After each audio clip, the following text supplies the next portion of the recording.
July when she was pulled out of the auction with her herd, she hadn't been handled. They couldn't put a halter on her. So when I got her in March, she learned some skills with haltering and feet and trailering. And so then we put groundwork on her, and I started her.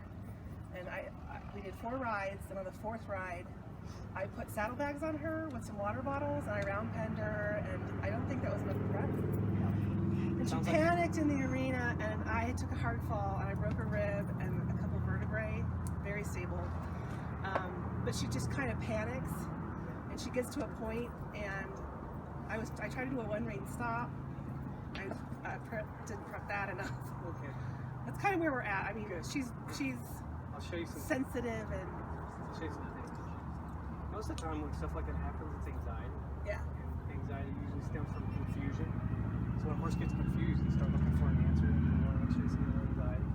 So I'll show her some things today that'll help her reduce some of that anxiety and confusion. Excellent. And then she can go, I need a release, and you can give it to her. Then you can get a break, and then you can start over. Rather than just escalating out of control to where you get a broken rib, busted vertebrae. So I'm glad you brought her. Can't wait to meet her. Nina. Okay, good. So I'm Justin Dunn with Justin Dunn Mustang Horsemanship. We're here at Big R in Canyon City, Colorado. We're going to play with some horses today. This is Beth. I'm Justin. We're going to have some fun. You'll meet Nina and some other horses. So we'll bring you some more videos. Okay, so I'm going to switch halters. I'll tell you why. So I don't like the hardware because it bangs on their face, and I don't like the weight. The weight of this rope is too light. I can get a horse real light in this, but I prefer this. Can you give me that halter there? I prefer this weighted yacht rope and no hardware, so I can get a real soft cue, and then I can elevate up from there. So I'm gonna switch her out, and then we'll get started. So what I like to do is clear my mind. I don't have any expectations of this horse. I don't know this horse, so I'm going to introduce myself to the horse. And I'm going to start asking her some specific questions, and I'm going to learn her. I'm going to take notes on those 5 specific questions. It's a 5-part series. I'm going to back her up, left, right, forward, ground, tie, rub her to a stop. Then I'm going to start working down both sides, check her legs, do all that. I'll use my own hands because she's probably okay, but if she's not, I'll use an arm extension and keep myself safe. One of the things I want to do is introduce myself to her and give her the opportunity to allow process who I am, what I am, let her energy sink up. So I want to present to her what I expect from her, and I would do that from now forever. So it's one of those things she would never get confused. Once we engage in a conversation, she understands the language. Confusion will go way down. Anxiety will go way down. When she does get confused or anxious, I will be there to help her by asking her questions she knows the answers to, and be consistent in that. And there's 2 rules I will never break. I will never hurt her with fear or pain or fear. I'll never use fear or pain to force her to submit to anything that I'm asking her to do. I want her to be a willing partner in this relationship, so I'm going to present what I expect. So I've allowed our energy to sync up a little bit. She could smell me, process me, log me into her permanent memory bank. So we can move forward a little bit. I'm just going to switch equipment. Equipment does matter. It's one of those things where I didn't realize it as much until I bought one of these silver tip rope halters and started using it, and you can really tell the difference. To give a proper cue to the horse so the horse can understand is really paramount in establishing a clear line of communication. So if we use proper equipment, it just gives us that little bit more of an advantage. You know, that's why I use bitless bridles. We'll talk about that in a little bit. We'll even talk about that with her. Is she bitless? Yeah. Oh, perfect. So what I'm going to do is I'm going to start soft at every question. Question is pressure. Release is a thank you. So I'm going to start as soft as possible. I'd like this horse to move on this much pressure. I'll show you with my horse where we want to get. So I'll increase the intensity of this pressure, and boom, she nailed it. So if I can move this horse with that much energy, why go any higher? That's a low tone talk in this conversation. And if I could talk out loud when I'm talking to the horse, it's going to sound like a broken record. So I'll just do that. So I'll ask her, will you back up? Will you back up? Will you back up? Will you back up? Will you back up?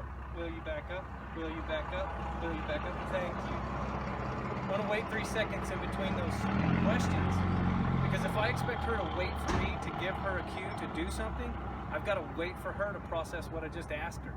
If we get in the habit of that, this horse, once I transfer to the saddle, she'll wait. I'll give her a cue, we'll do it. She'll wait for the next cue. So she came in, I'm just going to go ahead and give her some pressure or a question and say, no, thank you. Ask her to back up where I need her. I'm going to push her out to a safe distance to where I can move her around. I don't want her to wait on me, so I'm going to wait in between these cues. I don't want her anticipating. I want her to just wait, respond on low tone talk or low tone pressure. I'll increase the intensity if needed to get the point across. And one more, thank you. I'll wait 3 seconds. She comes back in, I'll just go ahead and go, I need you to stand right there, thank you. So it's one of those things, the horse doesn't get confused, because we're going to consistently do it this way every time we engage in the conversation. So we're establishing a clear line of communication. That's going to be so beneficial when I transfer to that saddle and I continue this conversation the same way every engagement. So I'm going to ask her to move to my right, go in between us. Can you pull that up? And I want her to stay in a calm state of mind each and every training session. So I'm going to ask her the same exact way I just asked her to back up. I'd like to just point this much. I don't want that rope to ever get tied. I'll tell you why in a second.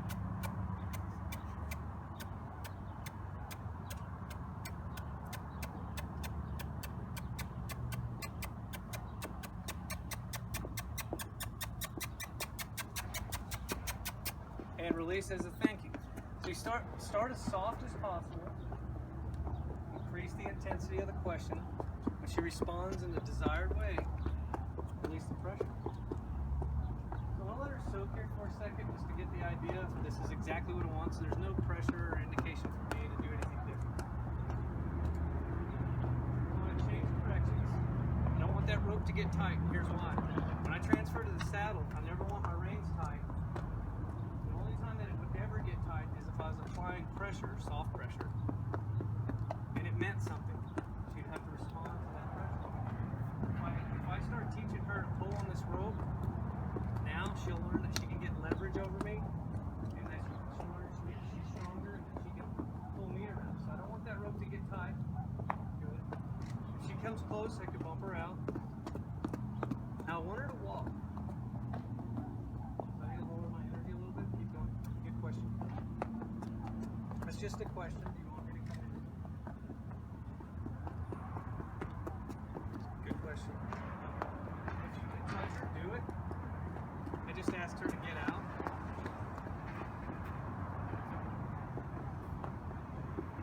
So what I'm going to do is change her direction. I'm taking notes on this. So I've got to, I'm asking, will you go this way? Will you go this way? Will you go? Thank you. Good question. Keep going. Now I'm going to push her hip. Create some draw. Ground tie, rope to a stop. That's the completion of one series. And I took some notes there. So she was a little bit more anxious on going one direction than the other. That's okay. So what do? Start working on that undesirable side, so to speak. She did everything perfect. She did exactly what I asked her. She remained in a calm state of mind. She was alert, willing, she's fresh. So things are going to start smoothing out for her on these next series that we do. So that was one series. Back, left, right, forward, ground tie, rubber to a stop. When I consistently engage in this conversation and establish this clear line of communication with her, and I transfer it to the saddle, if we've done this, if we've done our homework and we've done this consistently enough, and I've presented to her what I expect from her, there should not be much of a change when I'm up there asking the same questions the same